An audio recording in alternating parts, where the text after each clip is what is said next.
Sesaat lagi Anda akan mendengarkan program Renungan Sahabat Seperjalanan bersama Pendeta Wendy Pratama. Selamat mendengarkan.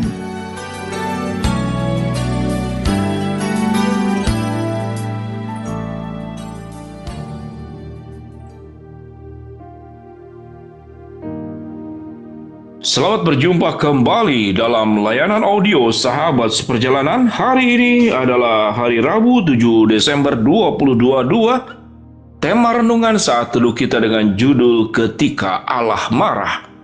Ketika Allah marah, firman Tuhan terambil dalam Mazmur 102 ayat 24 sampai dengan ke-25. Ia telah mematahkan kekuatanku di jalan dan memperpendek umurku. Aku berkata, ya Allahku, janganlah mengambil aku pada pertengahan umurku. Tahun-tahunmu tetap turun-temurun. Mari kita berdoa.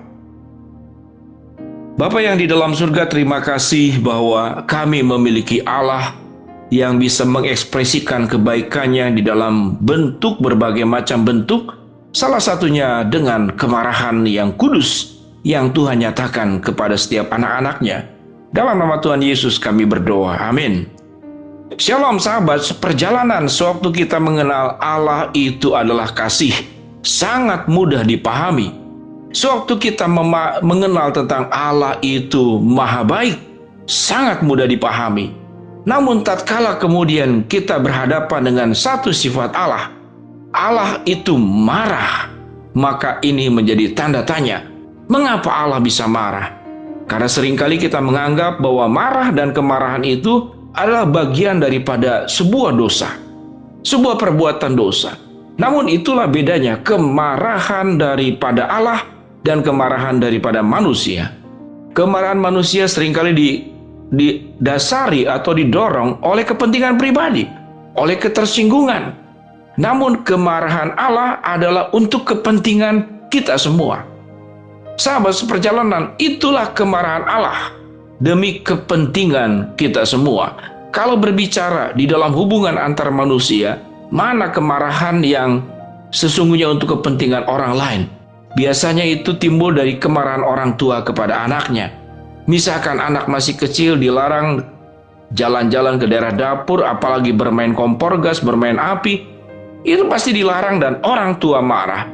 Jadi ada kemarahan yang lebih disebabkan atau didorong oleh kepentingan pribadi, dan ada kemarahan yang didorong oleh untuk kepentingan pihak lain. Dalam hal ini adalah Allah kepada manusia. Tatkala kita berbicara tentang Mazmur 102, apakah benar yang diucapkan di dalam Mazmur ini yang dianggap sebagai Mazmur Daud? Pada ayat yang pertama dikatakan pasal 102, doa seorang sengsara pada waktu ia lemah lesu dan mencurahkan pengaduannya di hadapan Tuhan. Ini doanya Daud. Kemudian Daud berkata, "Ya Allah telah mematahkan kekuatanku di jalan dan memperpendek umurku." Apakah seperti demikian? Atau ini adalah praduga dan prasangka daripada Daud sendiri? Praduga dan prasangka. Kita seringkali menilai kebaikan Allah sebagai bentuk hukuman Allah tatkala itu marah kepada kita. Sahabat seperjalanan yang dikasihi Tuhan, di dalam Alkitab kita bertemu dengan hukuman-hukuman Tuhan. Bagaimana Sodom dan Gomora menghadapi sebuah penghukuman dengan hujan api. Bagaimana kemudian bangsa Mesir, Firaun dengan tentaranya, kemudian karena kemarahan Allah, mereka ditunggang langgangkan. Tatkala melewati laut yang terbelah, mereka meninggal tertelan oleh laut itu sendiri, dan banyak peristiwa-peristiwa yang lainnya. Namun kemarahan Allah tidak semata-mata hanya untuk marah, tapi dalam rangka untuk mengembalikan setiap anak-anaknya dan umat ciptaannya kembali ke dalam jalannya Tuhan, kembali kepada kebenaran, kembali kepada cara hidup yang seharusnya. Itulah kemarahan Tuhan. Apakah betul Tuhan memperpendek umur? Bisa jadi. Karena kalau kita belajar dari kebenaran firman Allah, Kejadian pasal 4, manusia umur 600 sampai 900 sampai hampir mencapai 1000 tahun. Kejadian pasal kelima, manusia umur 130 tahun, semakin pendek. Mazmur pasal 90, manusia 70 tahun dan kalau kuat itu 80 tahun. Apakah ini berarti Allah merancangkan hal yang buruk kepada kita? Semua keburukan ditimbulkan disebabkan karena pelanggaran dan perbuatan dosa manusia. Dan jikalau Tuhan mengizinkan sesuatu terjadi karena kemarahannya, kembali tujuan utamanya adalah untuk kebaikan setiap kita masing-masing. Sahabat seperjalanan, marilah kita belajar merefleksi. Sewaktu kita menerima berkat anugerah kebaikan Allah, sangat mudah kita memahami tentang sifat Allah yang Maha Kasih, Allah pemelihara, Allah penolong, Allah pelindung, Allah sumber berkat, Allah sumber pertolongan. Namun, harus memiliki sebuah iman yang naik kelas tatkala kita berhadapan dengan Allah marah. Apa yang kita pelajari daripada kemarahan Allah? Yaitu, adakah jalan hidup kita yang menyimpang ke kiri dan ke kanan? Adakah fokus pandangan mata kita yang selama ini tertuju kepada hal-hal yang benar, kemudian kita menyimpang kiri dan kanan? Jadi kemarahan Allah pada prinsipnya adalah anugerah dan berkat, dan hanya sebagian anak-anak Tuhan yang sungguh-sungguh mau mendalami tentang berkat Allah di balik kemarahannya kepada setiap kita masing-masing. Kalau kita sulit memahami tentang berkat Tuhan melalui kemarahan Tuhan, maka kita akan punya prasangka yang negatif, sama seperti dengan prasangka Daud kepada Tuhan, bahwa Tuhan telah mematahkan kekuatanku di jalan dan memperpendek umurku. Apakah benar Tuhan mematahkan kekuatan? Bisa benar, tapi tujuannya adalah agar Daud tidak lupa diri, agar Daud tidak meninggalkan Tuhan. Kalau seandainya kemudian Daud, dia semakin berkuasa, dia semakin punya segala hal, bahkan tidak ada lagi yang bisa menyentuh dia, maka itu seringkali menjadi sebuah jalan tol untuk membuat orang jatuh dalam dosa.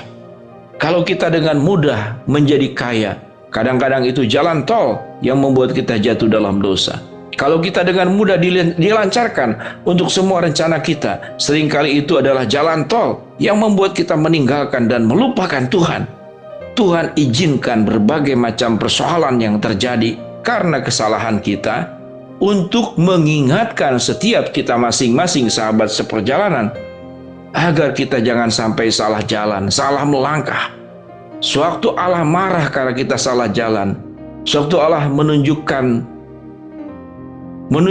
ketidaksukaannya sewaktu kita salah jalan, bukan berarti Allah baperan, Allah mudah tersinggung, tapi tujuannya kembali semuanya semata-mata adalah untuk kebaikan kita. Tuhan tidak ingin kita tersesat, Tuhan kita tidak ingin masuk dalam perangkap, Tuhan tidak ingin kita masuk ke dalam mulut daripada harimau, yaitu iblis singa yang mengaum-ngaum tapi tidak ada giginya. Lalu kita menyerahkan diri, dibelenggu olehnya, dibelenggu oleh kekuatan gelap, dibelenggu oleh iblis, dibelenggu oleh tipu muslihatnya. Di saat itulah Allah menunjukkan kemarahan dalam rangka Allah ingin mengembalikan kita kepada jalan yang sudah Tuhan tetapkan, yaitu jalan rancangan damai sejahtera dan bukan rancangan kecelakaan, dan rancangan yang memberikan hari depan yang penuh dengan harapan. Mari kita mensyukuri kalau Allah marah kepada kita, karena itu adalah peringatan supaya kita kembali ke dalam jalannya dan tidak meninggalkan Tuhan dan hidup bersama dengan Tuhan. Mari kita berdoa. Bapa yang di dalam surga, terima kasih bahwa kami bisa mengalami kemarahan Tuhan tatkala kami salah jalan, agar kami hidup benar dan tidak menyimpang daripada jalan-Mu. Hamba-Mu berdoa buat sahabat seperjalanan yang sedang sakit, Tuhan jamah sembuhkan. Sahabat seperjalanan yang sedang menghadapi masalah, Tuhan bukakan jalan. Dan sahabat seperjalanan yang sedang berdoa mengharapkan sesuatu dari Tuhan, Tuhan akan kabulkan dengan cara dan waktunya Tuhan. Dalam nama Tuhan Yesus kami berdoa, amin. Shalom sahabat seperjalanan, Tuhan memberkati kita semua.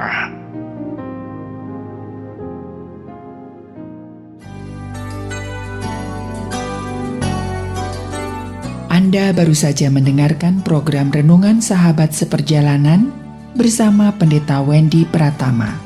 Terima kasih atas perhatian Anda. Tuhan Yesus memberkati.